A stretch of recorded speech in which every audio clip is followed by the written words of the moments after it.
The phone rang at 2:17 a.m., a shrill cry slicing through the silence of Elliot Harper's childhood bedroom.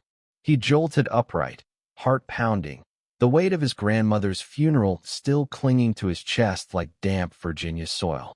Who calls at this hour, and why now, when grief had already hollowed him out? Elliot fumbled for the phone on the nightstand, its screen glowing like a beacon in the dark. An unknown number blinked back at him, unfamiliar yet insistent. He hesitated, thumb hovering over the decline button, but something, maybe the raw ache of loss or the sleepless haze, pushed him to answer. Hello. His voice cracked, barely above a whisper. Elliot Harper?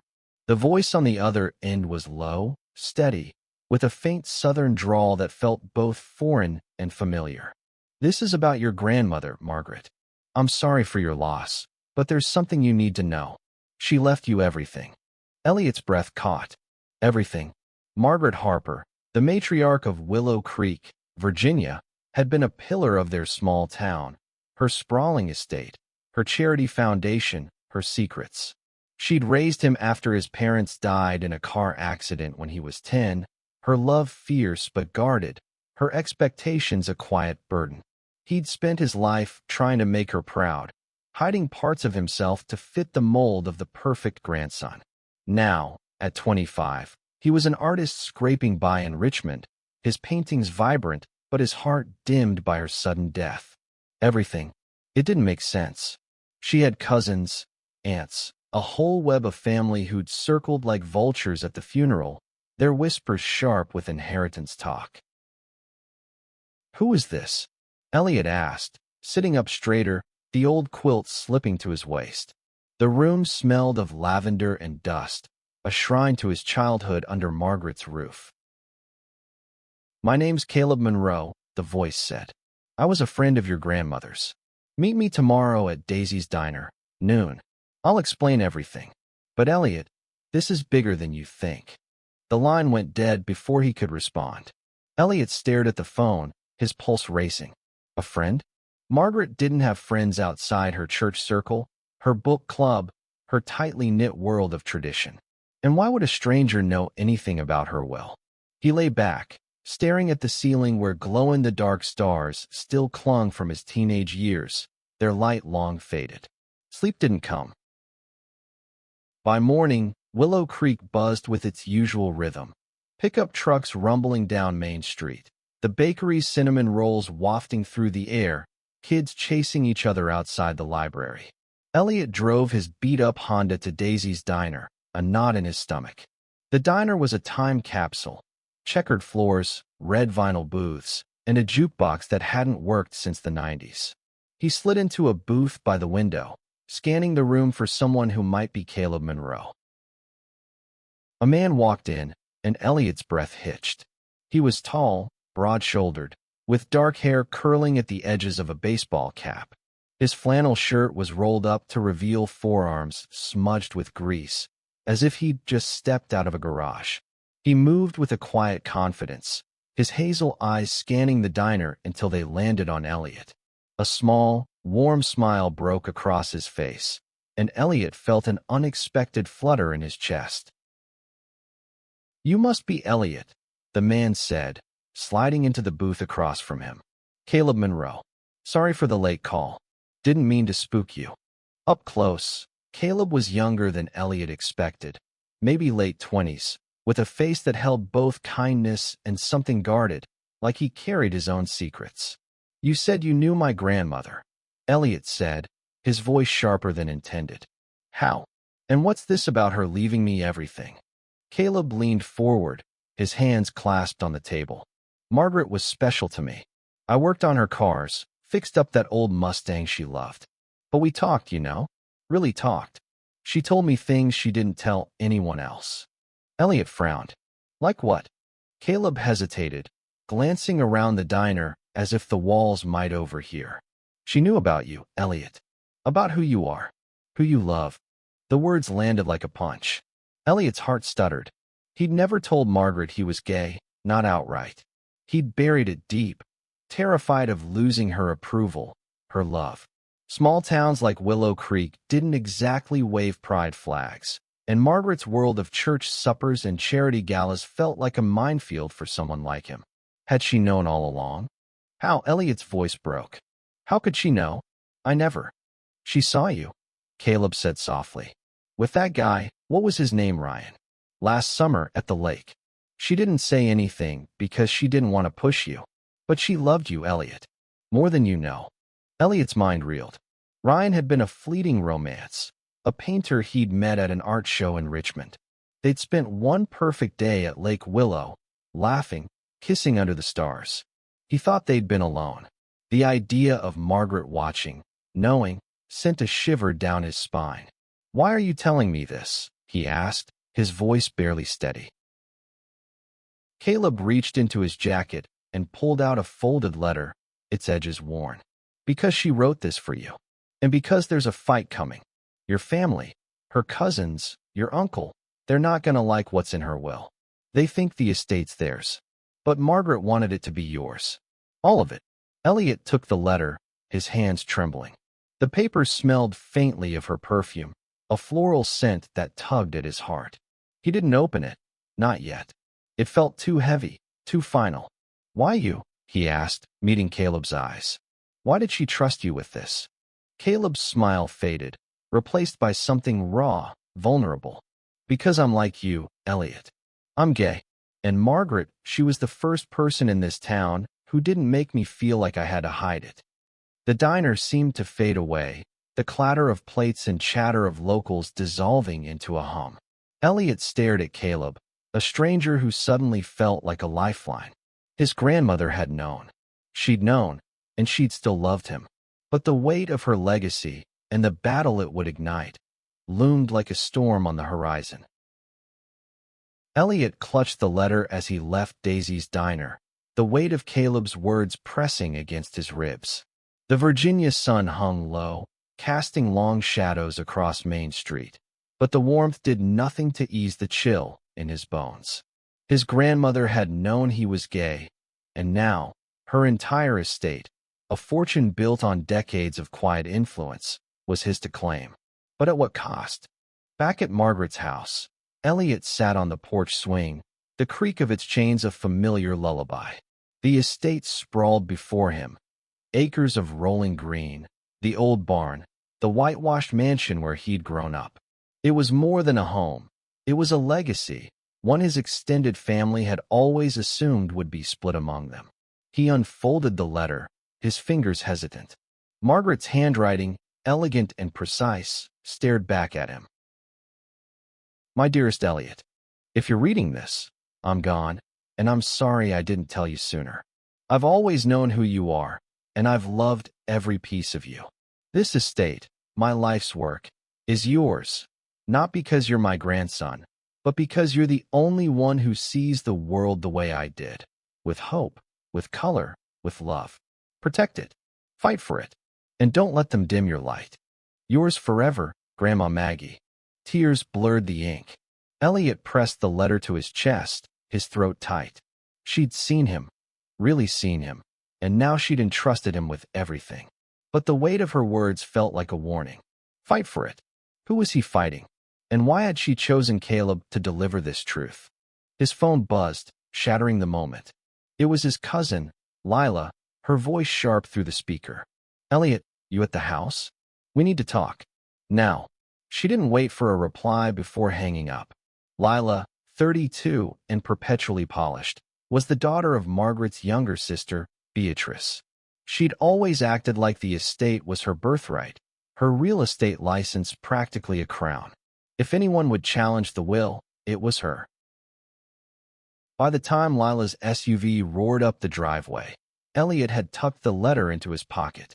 She strode toward him, flanked by their uncle, George, a retired lawyer with a permanent scowl. Elliot, Lila said, her smile tight. We heard some disturbing news about Grandma's will. Care to explain?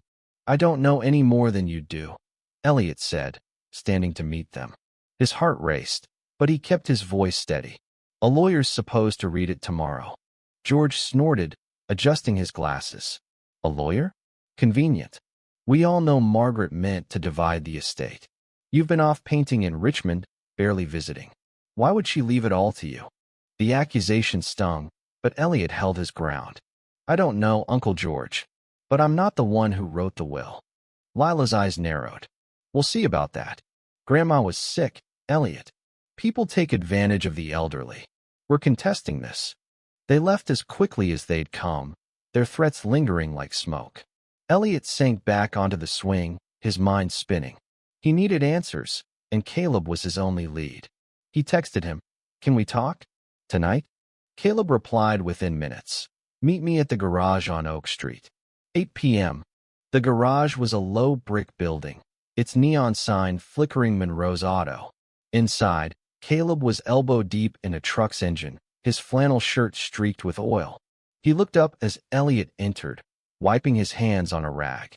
"You okay?" he asked, his voice soft but steady. "No," Elliot admitted, leaning against a workbench. "My family's already circling. They think I manipulated her or something. I need to know everything. Caleb, what did she tell you? Why you?" Caleb sighed, tossing the rag aside. "Margaret came to me about a year ago. She just found out she was sick. Cancer. Didn't tell anyone but me. She said she didn't trust her family with her legacy. They'd sell the land, gut the foundation. But she said you'd keep it alive. The art programs, the community center. She knew you'd fight for them." Elliot's chest tightened. Margaret's foundation funded local schools, art classes, shelters. He'd grown up in those programs, painting murals, finding himself in every brushstroke. But why keep it a secret? Why not tell me herself? She was scared, Caleb said, stepping closer. Scared you'd feel pressured, or worse, that you'd hide even more of yourself to please her. She wanted you to be free, Elliot, to love who you love without fear. The words hit harder than Elliot expected. He thought of Ryan, of stolen moments, of the fear that had kept him silent. "And you?" he asked, his voice barely above a whisper. "Why did she trust you?" Caleb's eyes softened. "I told you. I'm gay too. Came out to my folks at 16, got kicked out. Margaret found me sleeping in my car one winter, took me in, gave me a job. She didn't just save me. She showed me I didn't have to be ashamed." Elliot's gaze lingered on Caleb, on the quiet strength in his shoulders, the warmth in his eyes. For the first time in days, he didn't feel alone. "What do I do now?" he asked. Caleb stepped closer, close enough that Elliot could smell motor oil and cedar. "You fight. For her, for you. I'll help, if you'll let me." The air between them crackled, unspoken possibilities hanging heavy. Elliot nodded, his resolve hardening. He'd fight. For Margaret's legacy, for himself, and maybe for something new, something he hadn't dared hope for. The lawyer's office was a sterile box in downtown Willow Creek, all glass and leather, a stark contrast to the town's rustic charm. Elliot sat across from Mr. Hargrove, a wiry man with a penchant for bow ties, as Lila, George, and a handful of cousins filled the room, their eyes boring into him. Caleb stood by the door, arms crossed, a quiet anchor in the storm. Hargrove cleared his throat, adjusting his glasses. Margaret Harper's will is clear. The estate, land, assets, and the Harper Foundation is bequeathed entirely to Elliot James Harper, effective immediately. The room erupted. Lila stood, her heels clicking against the floor. "This is absurd. Grandma was ill, manipulated. Elliot's been gone for years. Why him?" Hargrove raised a hand. "The will was notarized 6 months ago, when Margaret was of sound mind. She included a letter affirming her decision." He slid a document toward Elliot, Margaret's handwriting unmistakable. "There's also a clause. If Elliot declines, the estate reverts to the state, not the family." Lila's face reddened. "This is a scam. We'll fight it in court." George leaned forward, his voice low. "Elliot, be reasonable. You're not equipped for this. Sell the land, split the money. We're family." Elliot's hands trembled, but he met George's gaze. "She chose me. I'm not selling." The meeting dissolved into chaos, cousins muttering, Lila storming out. Caleb caught Elliot's arm as they left, his touch grounding.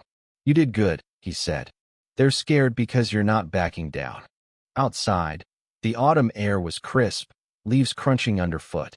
Elliot's mind raced. "They'll drag this out in court. I don't know if I can do this, Caleb." "You can," Caleb said, his voice firm.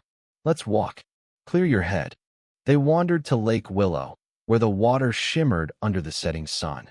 Elliot remembered that day with Ryan, the freedom of it, and now, the weight of Margaret's trust. "I never thought she'd choose me," he said, sitting on a bench. "Not like this." Caleb sat beside him, close enough that their shoulders brushed. "She saw something in you. Same thing I see. You're stronger than you think, Elliot."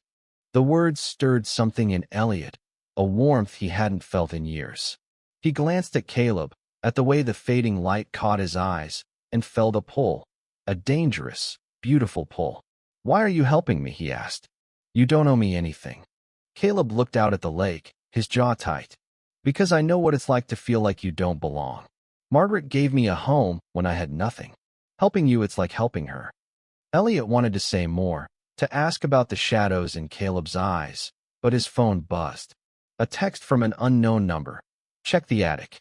Margaret left something for you." No signature, just like Caleb's call. His stomach twisted. "Another mystery?" Caleb asked, reading his expression. Elliot showed him the text. "The attic. I haven't been up there since I was a kid." They drove back to the estate, the mansion looming in the dusk.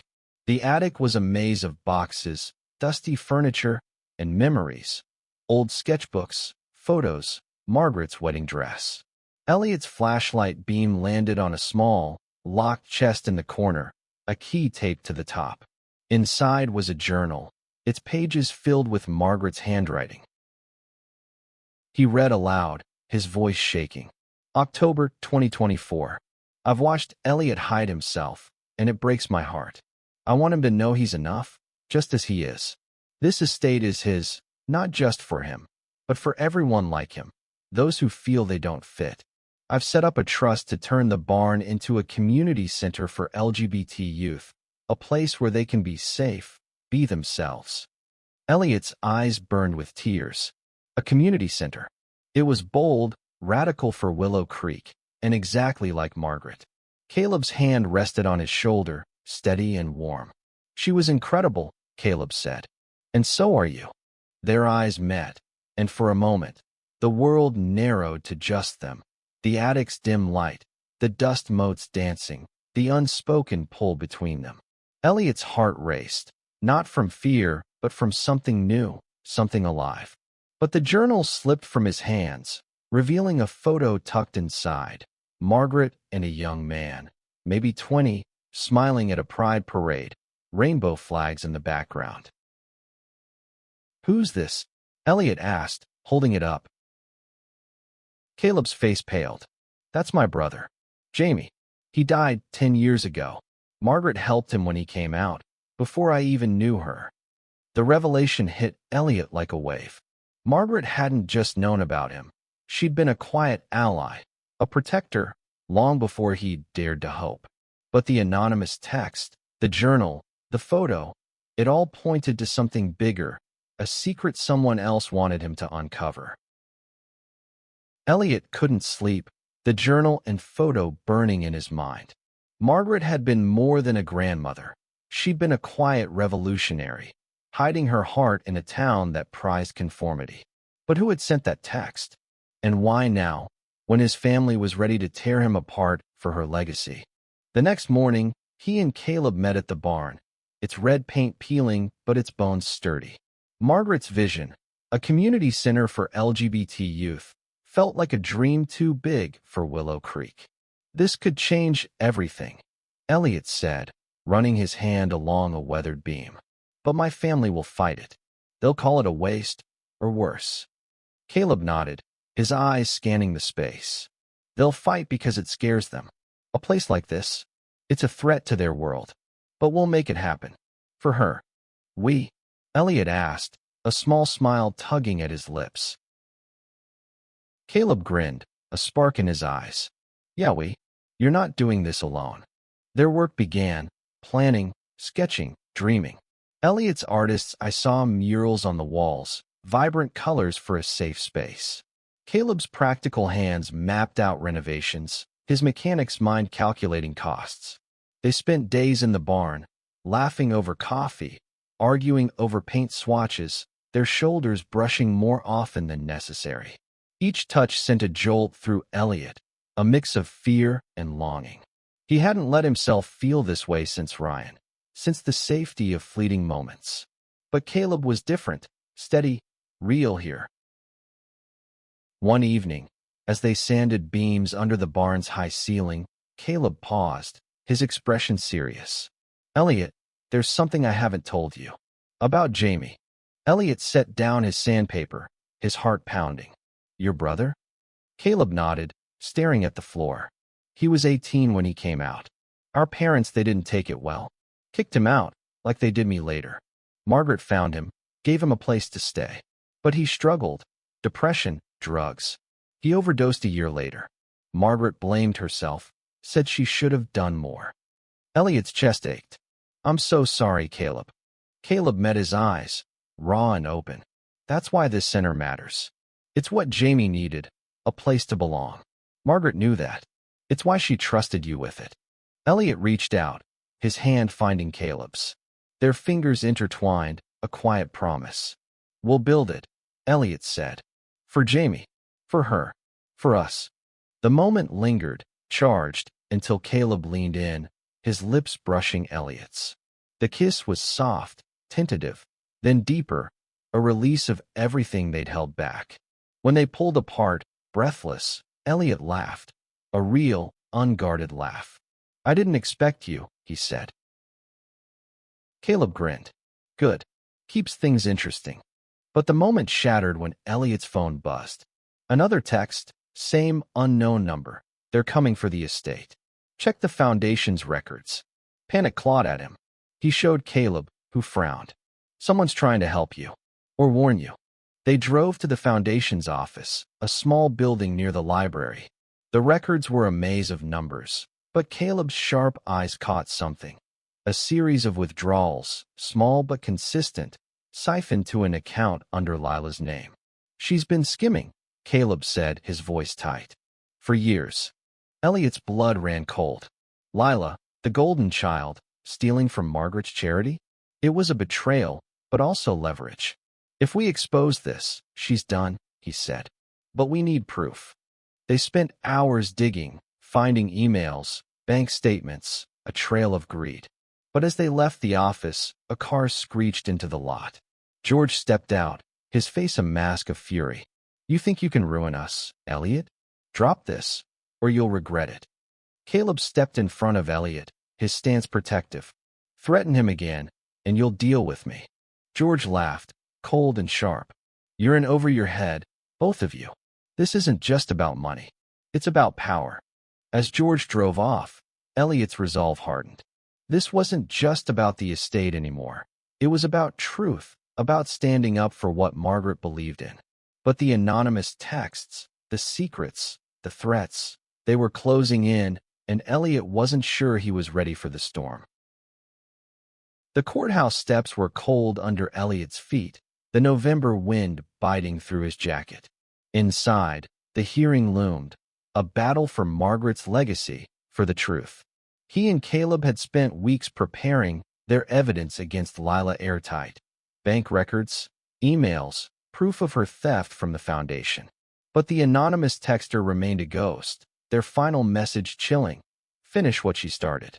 The courtroom was packed. Family, townsfolk, reporters from Richmond. Lila sat with George, her face a mask of composure, but Elliot saw the flicker of fear in her eyes.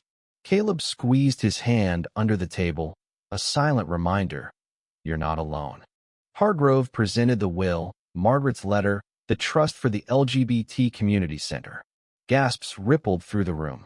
Willow Creek wasn't ready for this, but Margaret had been. Lila's lawyer argued coercion, claiming Margaret was manipulated, but the evidence of Lila's theft silenced them. The judge's gavel fell.